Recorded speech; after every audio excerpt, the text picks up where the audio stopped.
Primeira carta de Paulo aos Tessalonicenses, capítulo 3, versos de 1 a 13, e nós vamos pensar nessa noite no seguinte tema: como ser alegre e grato pela família. Você é alegre e grato pela sua família? Você olha assim para a sua família e agradece a Deus: Pai, muito obrigado. Deus, muito obrigado pela minha família.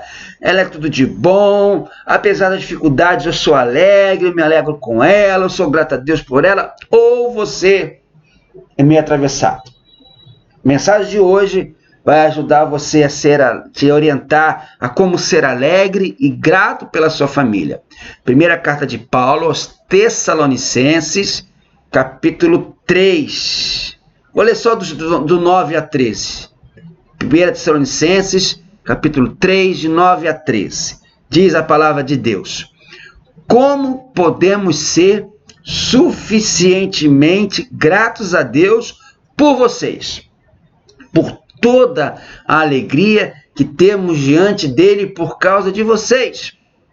Noite e dia, com perseverança, oramos para que possamos vê-los pessoalmente e suprir o que falta à sua fé.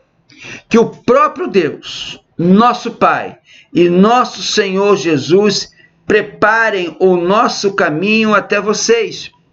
Que o Senhor faça crescer e transbordar o amor que vocês têm uns para com os outros e para com todos, a exemplo do nosso amor por vocês. Verso 13. Que ele fortaleça os seus corações para serem irrepreensíveis em santidade diante de nosso Deus e Pai, na vinda de nosso Senhor Jesus, com todos os seus santos. Você sabe muito bem que para a gente entender uma carta de Paulo, a gente tem que fazer a primeira pergunta: para quem Paulo escreveu? Para você, entendendo o contexto, começar a tirar as lições para você. Paulo está escrevendo essa carta, como o nome diz, à igreja em Tessalônica. A igreja de Tessalônica foi fruto da segunda viagem missionária de Paulo. Está lá em Atos, capítulo 17, versos de 1 a 9. Paulo fundou essa igreja. Ele tinha milagrosamente sido libertado da cadeia lá em Filipos. Ele e seus companheiros Silas e Timóteo, eles foram seguindo para o sul, depois para o oeste, pela estrada que tinha, a estrada romana que ligava até a cidade de Tessalônica. E a cidade de Tessalônica era um centro comercial, era a capital lá da Macedônia, era uma cidade importante. E ali Paulo, Silas e Timóteo fundaram essa igreja, mas não foi fácil. Eles sofreram uma oposição muito grande, uma perseguição ainda maior, mas organizaram a igreja em Tessalônica, que foi a segunda igreja europeia. E Paulo tinha uma preocupação enorme por todas as igrejas, principalmente aquelas que ele havia fundado. Lá em 2 Coríntios, capítulo 11, verso 28, Paulo expressa essa preocupação enorme. Diz lá: além disso, enfrento diariamente uma pressão interior, a saber, a minha preocupação com todas as igrejas. Paulo tinha uma preocupação porque ele entendia, ele sentia que cada igreja que ele fundara fazia parte da sua família, era uma família para ele. E ao escrever essas duas cartas, primeira e segunda carta à igreja em Tessalônica, o apóstolo expressa então o cuidado e a preocupação com aqueles irmãos e irmãs que ele considerava verdadeiramente como sua família. Um grande autor gosto muito desse autor, Warren Wiersbe, ele escreve que nos 2 primeiros capítulos desta primeira epístola a Tessalônica, Paulo mostrou que como a igreja nasceu e como ele pastoreou a igreja. Agora, nesse terceiro capítulo, ele trata do assunto seguinte, do passo seguinte, num processo de amadurecimento de uma igreja. Como a igreja deve se manter firme em sua posição em meio às tribulações. Paulo mostra que as tribulações não são castigo de Deus. Longe disso. As tribulações são permitidas, o sofrimento é permitido para que a gente possa amadurecer a fé, amadurecer, aumentar o nosso relacionamento com Deus, buscar mais a Deus, sermos forjados por Deus, para que a nossa fé esteja cada vez mais forte. E a firmeza na fé dos crentes, dos nossos irmãos crentes, lá da igreja em Tessalônica, é o grande tema desse terceiro capítulo. E diante desse testemunho de fé da igreja em Tessalônica, Paulo faz a seguinte pergunta, que eu coloquei aí para você na tela, no verso 9. Qual a pergunta? Olha só o que Paulo pergunta diante desse testemunho de fé que a igreja tinha. A igreja era perseguida, a igreja estava sofrendo, e Paulo faz a seguinte pergunta, capítulo 3, verso 9. Como podemos ser suficientemente gratos a Deus por vocês, por toda a alegria que temos diante dele, Deus, por causa de vocês? Perceba, meu irmão, Paulo expressa uma grande alegria, uma tremenda alegria ao lembrar da igreja que ele fundou. Claro, era como uma família para ele. Sabe que eu faço algumas perguntas incômodas, né? Então, porque eu sou pastor, e eu posso fazer essas perguntas incômodas para vocês. Então, da série Perguntas Incômodas que posso fazer como seu pastor, vem a seguinte pergunta incômoda. Você, meu irmão, você, minha irmã, você, meus amados, vocês, meus amados, você poderia, ao olhar para dentro da sua casa, olhe para dentro da sua casa agora, olhe para a sua família agora, você poderia, ao olhar para dentro de sua casa, para dentro da sua família, da mesma forma como Paulo, manifestar a mesma alegria e gratidão a Deus?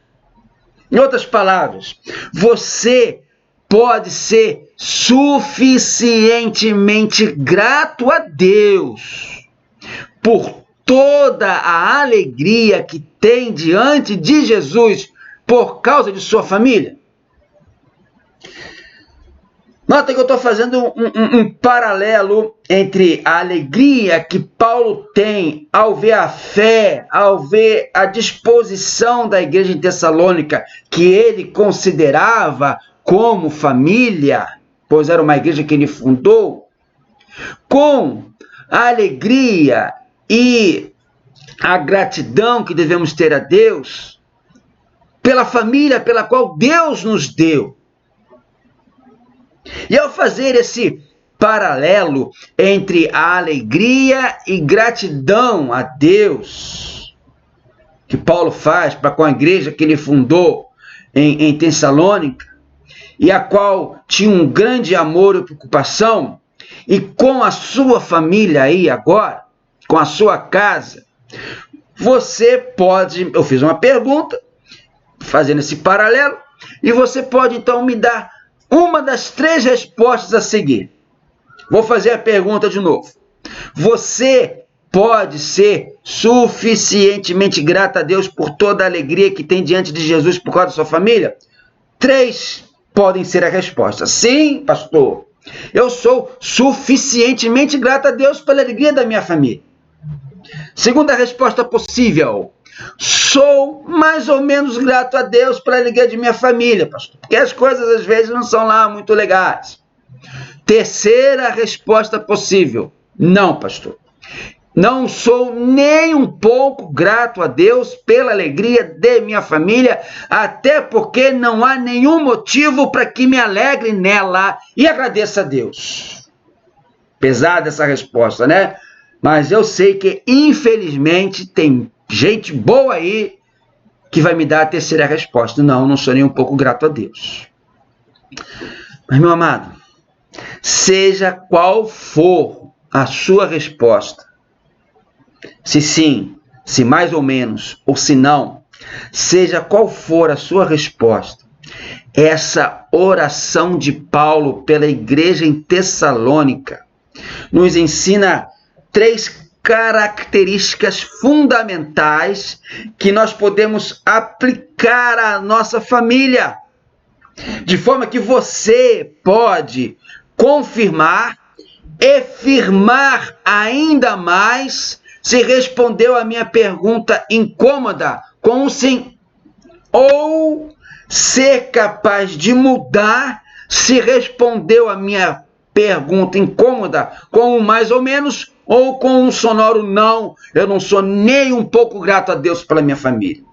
E sabe como tudo começa? Tudo se faz através da oração. A oração tem o poder de trazer alegria e gratidão à sua família, ao seu lar.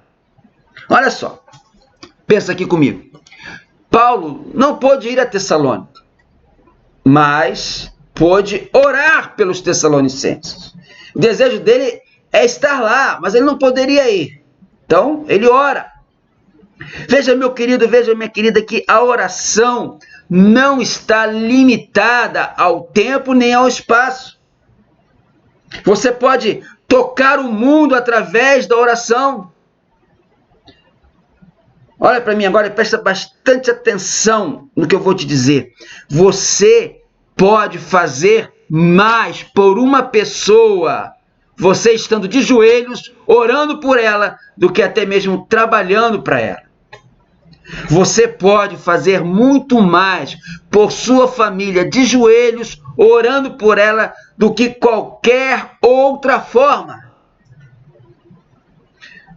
Um grande escritor chamado William Barclay, ele escreveu que nunca saberemos de quantos pecados temos sido salvos e quantas tentações temos superado pelo fato de alguém ter orado por nós. A oração faz toda a diferença. Então, se você respondeu para mim que não está tendo muita alegria, nem motivo de agradecer a Deus pela sua família, ou não está tendo nenhuma alegria, nenhum motivo para agradecer a Deus pela sua família, está na hora de você começar a orar por ela, para modificar. E se você me respondeu, sim, pastor, eu tenho tido muita alegria e muito motivo de agradecer a Deus, eu posso lembrar agora das palavras de Jesus, quando ele diz assim, aquele que está de pé, cuidado para não cair, e você ainda mais orar por sua família.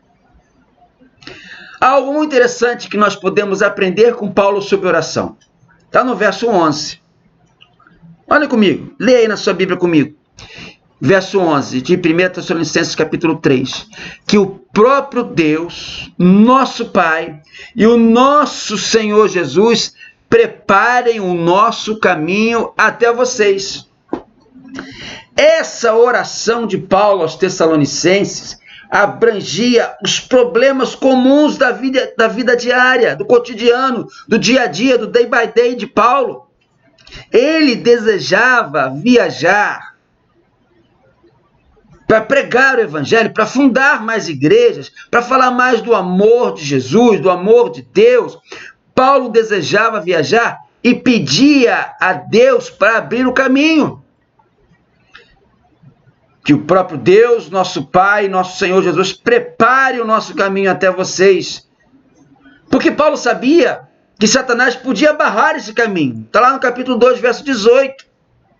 Paulo olhava as coisas comuns com os olhos espirituais. Então, meu amado, minha amada, olhe para a sua família, olhe para as coisas comuns que acontecem na sua família. Olhem para as coisas comuns da sua família e orem por ela, para que Deus possa abrir os caminhos. Porque o inimigo de nossas almas pode barrar esse caminho. Pode colocar alguma coisa que possa atrapalhar. E você precisa orar. Olhe para as coisas comuns da sua família com olhos espirituais e entregue não só as grandes coisas, não só os grandes sonhos, não só os grandes planos, mas principalmente as coisas comuns. Você ora pelas coisas comuns da sua vida, da sua família, para trazer alegria e gratidão à sua família. Vamos aprender como Paulo orou especificamente, para a gente poder orar assim, pelas coisas comuns, e ver a nossa família motivo de alegria e gratidão a Deus. Primeiramente, em primeiro lugar, Paulo orou para que eles pudessem ter uma fé madura. Paulo orou para que a igreja em Tessalônica pudesse ter uma fé madura. E da mesma forma você tem que orar para que a sua família tenha uma fé madura. Veja os versos 9 e 10 comigo de novo. Diz lá a palavra: como podemos ser suficientemente gratos a Deus por vocês, por toda a alegria que temos diante dele por causa de vocês. Noite e dia, olha o que diz Paulo, com perseverança oramos para que possamos vê-los pessoalmente e suprir o que falta à sua fé. A nossa fé, meu amado, ainda não é perfeita. A nossa fé precisa de reparos continuamente, todos os dias. A minha fé, a sua fé, precisa de reparos todos os dias. Estava estudando esse texto, e num comentário que eu li do pastor Hernandes Dias Lopes, ele fala que a palavra grega que Paulo usa aqui para reparar é a mesma palavra utilizada, olha que interessante, para consertar as redes ou tapar os buracos das redes de pesca. A mesma palavra aqui está lá em Marcos, capítulo 1, verso 19. Então, estão entendendo o que Paulo está querendo dizer aqui? Reparar, consertar, tapar os buracos. A nossa fé precisa ser reparada todos os dias. Pastor Hernandes diz também que essa palavra, reparar, ela era empregada para reconciliar facções políticas. E era também um termo usado cirurgicamente para juntar ossos quebrados. Nós precisamos remendar os buracos e tapar as brechas no escudo da nossa fé. Paulo fala que a nossa fé é um escudo. E de muitas vezes sermos atacados pelos dardos inflamados do maligno. Esse escudo pode ter alguns furos, algumas brechas. Nós precisamos remendar esses buracos. A igreja de Tessalônica havia deficiência na fé daqueles irmãos. Por exemplo, na primeira carta aos Tessalonicenses, Paulo trata disso, havia uma compreensão errada, equivocada sobre a segunda vinda de Cristo. Havia membros daquela igreja vivendo de forma desordenada e outros que estavam desanimados. Está lá no capítulo 5, verso 14. Então Paulo quer tapar essas brechas do escudo da fé, dizendo que precisamos continuamente ser trabalhados. Uma comparação muito interessante que é feita com a fé é que a fé é como um músculo do nosso corpo. O músculo do nosso corpo, ele só se fortalece com exercício. Não adianta você ficar falando pro seu braço, fica grande o braço, né? Fica, aproveitando até um jargão aí de quem faz academia, fica grande braço, só falando. Você precisa fazer os exercícios, fazer lá tudo que os professores mandam para você. Da mesma forma, a fé é como um músculo do nosso corpo, só se fortalece com um exercício. E Deus nos testa para provar a nossa fé. Uma fé que não é testada não pode ser confiável. E a oração de Paulo foi atendida. Capítulo 1, verso 3 da segunda carta aos Tessalonicenses. Meu amigo, para que haja uma fé madura em sua família, aproveite esses tempos difíceis de pandemia, de quarentena, para amadurecer a fé de sua família, orando todos juntos, buscando ao Senhor todos juntos, compartilhando as suas necessidades em momentos de oração, que muitas vezes são regados com lágrimas de gratidão pelas bênçãos recebidas. Amados, isso aumenta a fé. Essas atitudes amadurecem a fé. Essas atitudes reparam o escudo da fé quando você reúne a sua família para orar juntos. Aproveite esse momento de quarentena. Quem sabe até, essa não é, eu até entendo, tiro até o quem sabe, eu entendo como uma permissão de Deus essa quarentena para resgatar em nós cristãos algo que há muito havia se perdido. O orar juntos. Porque o pai não tem tempo, que trabalha demais, a mãe trabalha, ainda tem que cuidar da casa, os filhos estudam. E às vezes não temos um momento para parar 5, 10, 15 minutos para orarmos juntos. Mas agora, se você está tendo essa oportunidade, que isso se torne normal na sua família, para que o escudo da fé de sua família seja todos os dias reparados com a oração, com as lágrimas de gratidão, com o compartilhamento. Essas atitudes aumentam a fé, reparam o escudo da fé, essas atitudes amadurecem a fé, de forma que a sua família terá uma fé forte, da qual, além de alegrar a você, alegrará ainda mais o Senhor Jesus. Segunda lição que nós aprendemos com Paulo, nessa oração. Paulo orou para que a igreja em Tessalônica pudesse ter um amor profundo uns pelos outros. Olha comigo o verso 12. 1 Tessalonicenses, capítulo 3, verso 12. Que o Senhor faça crescer e transbordar o amor que vocês têm uns para com os outros e para com todos, a exemplo do nosso amor por vocês. Sabe, meu querido, as tribulações podem tornar as pessoas egoístas. O sofrimento pode quebrantar, mas também pode endurecer. Alguém disse certa vez que o mesmo sol que amolece a cera endurece o barro. Por isso, Paulo orou pela igreja para que o Senhor fizesse crescer e aumentar o amor dos crentes um para com os outros.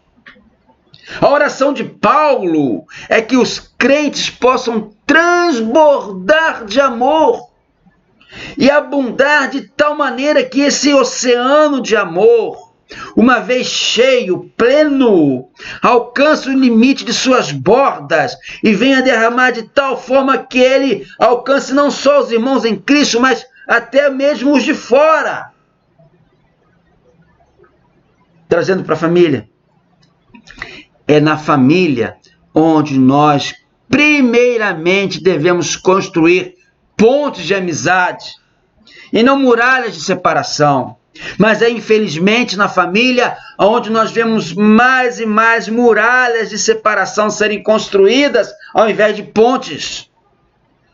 Pais que não falam com filhos, irmãos que não falam uns com os outros, avós que não falam com os netos, netos que não ligam para os seus avós. Enfim, é na família onde mais facilmente e mais intensamente se constroem muralhas em vez de pontes. Mas, meu querido, é também na família, na sua casa, aí onde você está agora, quarentenado, em isolamento social. É na família onde também habita o amor, a aceitação, o perdão, a restauração. Você precisa amar incondicionalmente a sua família. Você precisa aceitar incondicionalmente os da sua casa. Você precisa perdoar todos da sua família para que haja restauração. Você, meu querido, a sua família, a sua casa, você, todos nós precisamos ser conhecidos como discípulos de Cristo pelo amor. É isso que Jesus fala lá em João capítulo 13, versos 34 e 35. Um novo mandamento lhes dou: amem-se uns aos outros, como eu os amei. Vocês devem amar-se uns aos outros. Com isso, todos saberão que vocês são meus discípulos, se vocês se amarem uns aos outros.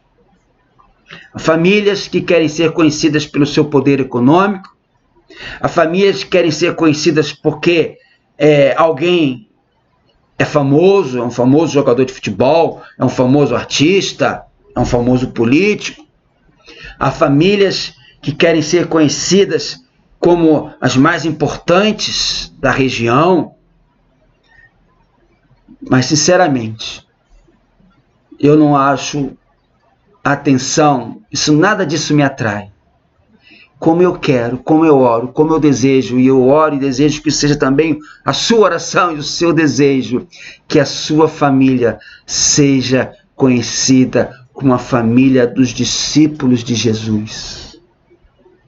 Como eu oro, como eu desejo que a minha família e a sua família, os seus vizinhos, os que são da sua família, a sua parentada, todos que são da sua família e que não moram dentro da sua casa com você, olhem para os que são da sua casa e os reconheçam como discípulos de Jesus, porque amam, aceitam, perdoam, são restaurados, não constroem muralhas de separação, mas pontes de amizade, porque uma família sem amor está em trevas. Aquele que diz que ama a Deus, mas não demonstra amor pelos da sua família, pelo seu irmão, nunca via Deus, porque o maior de todos os mandamentos é o amor. Agora tem um detalhe, 2 detalhes. O amor não deve ser apenas de palavras, mas de fato e de verdade, ou seja, de forma prática. Por quê? Porque 2 detalhes aqui. Primeiro, porque tem muito pai que não diz para o seu filho que ama o seu filho. Tem muito filho que não diz para o seu pai que o ama. Tem muito esposo que não diz para sua esposa que a ama, e muita esposa que não diz para o seu esposo que o amam. Pararam de falar isso. Será que esse é o caso da sua família? Será que está abrindo essa brecha no escudo da fé? Será que, ao invés de construir uma ponte, constrói uma muralha porque simplesmente não tem coragem de dizer: pai, eu te amo, mãe, eu te amo, filho, filha, eu te amo, vô, eu te amo, vó, eu te amo? Você precisa verbalizar esse amor. Coisa preciosa, maravilhosa, um tesouro, ouvir de quem a gente ama que ele também me ama. E também praticar esse amor, mostrar de verdade, fazer esse amor acontecer das mais diversas maneiras, para que a sua família seja realmente alegre e haja razão para gratidão. Deve haver amor verdadeiro, não fingindo, longe de disputas, de ciúmes, de maledicências, de competições que não trazem nada de bom, mas amor. Terceira e última lição que a gente aprende dessa oração de Paulo à igreja de Tessalônica: para que a minha família seja motivo de alegria e de gratidão a Deus. Paulo orou para que eles pudessem ser santos na presença de Deus, até a volta de Jesus. Confira comigo no verso 13. 1 Tessalonicenses capítulo 3, verso 13. Que ele fortaleça os seus corações para serem irrepreensíveis em santidade diante de nosso Deus e Pai, na vinda de nosso Senhor Jesus com todos os seus santos. Amado, esse versículo ensina que santidade de vida não é uma formalidade externa, mas é uma vida vivida na presença de Deus. Escuta bem o que eu vou dizer agora. Presta bem atenção. Sua família, a começar por você, precisa viver todos os dias na presença de Deus. Não só nas pandemias e em quarentenas da vida, mas em todos os dias, em todos os momentos. Sua família precisa viver em santidade na presença de Deus. Perceba também que a santidade ela não é medida por gestos, por ritos, por cerimônias externas. Santidade é medida por uma vida sem culpa na presença de Deus, que é onisciente, que sonda tudo, conhece tudo. Os fariseus, por exemplo, eram meticulosos em ritos externos, mas viviam na impureza, a ponto de serem chamados por Jesus de raça de víboras. Meu querido, Deus procura a verdade dentro de você, no seu íntimo. Aqueles que gostam de observar os pecados dos outros, normalmente escondem os seus próprios pecados. E a palavra grega traduzida aqui como santidade é bem interessante. Ela era usada para referir-se a uma qualidade de objetos e pessoas que são separados do uso comum para o serviço de Deus. Santidade aqui quer dizer que você foi separado do uso comum para ser usado por Deus. Santidade aqui é que você deve desejar orar para que você, em primeiro lugar, e sua família sejam usados para o serviço de Deus por Deus. Olha que coisa maravilhosa. Olha que algo para ser perseguido todos os dias da nossa vida. Que a minha família seja usada em santidade para o serviço de Deus. Meu amado e minha amada, você precisa ser a mudança que deseja ver na sua família. Não tem que esperar pelo outro, não. Não tem que esperar pelos da sua casa, não. Tem que começar por você. Você precisa ser a mudança que deseja ver na sua família, e essa mudança inicia-se por uma vida de oração, buscando santidade ao Senhor para ser puro. Essa coisa não vem pronta. Não é dando oferta, não é fazendo um ritual, não é participando da ceia, não é indo todo domingo à igreja, mas é o dia a dia, você orando e lendo a palavra, buscando santidade ao Senhor para ser puro. Que maravilha não é quando vemos uma família, uma casa servindo ao Senhor, como Josué nos diz lá em 24:15, eu e minha casa serviremos ao Senhor. Eu e minha casa somos santificados ao Senhor. Eu e minha casa somos separados para servir ao Senhor. Somos separados para uso do Senhor. Você terá muitos motivos de alegria e gratidão quando ver a sua família santificada como vaso de honra para Jesus. E essa santidade começa por você. Eu quero concluir fazendo algumas perguntas. Você tem orado pela sua família para que sejam mais firmes na fé, mais arraigados em amor, enraizados no amor? Você está vivendo em santidade? Amado, a única maneira de nos prepararmos para nos encontrarmos com Deus é vivermos diariamente com Deus. Fazendo assim, você pode ser suficientemente grato a Deus por toda a alegria que tem diante de Jesus por causa de sua família. Então, nessa noite, para que a sua família possa ser motivo de alegria e de gratidão, como a família da igreja em Tessalônica foi para Paulo, você ore para que a sua família, começar por você, tenha uma fé madura e todas as brechas do escudo da fé sejam tampados. Você ore para que você desfrute um amor profundo um pelos outros, para que você construa pontes de ligação e não muralhas que embarrerem as pessoas. E você ore por santidade na presença de Deus, para que a sua família seja conhecida como casa do Senhor. E assim você seja grandemente abençoado para a honra e glória do Senhor Jesus. Que Ele te abençoe grandemente. Amém.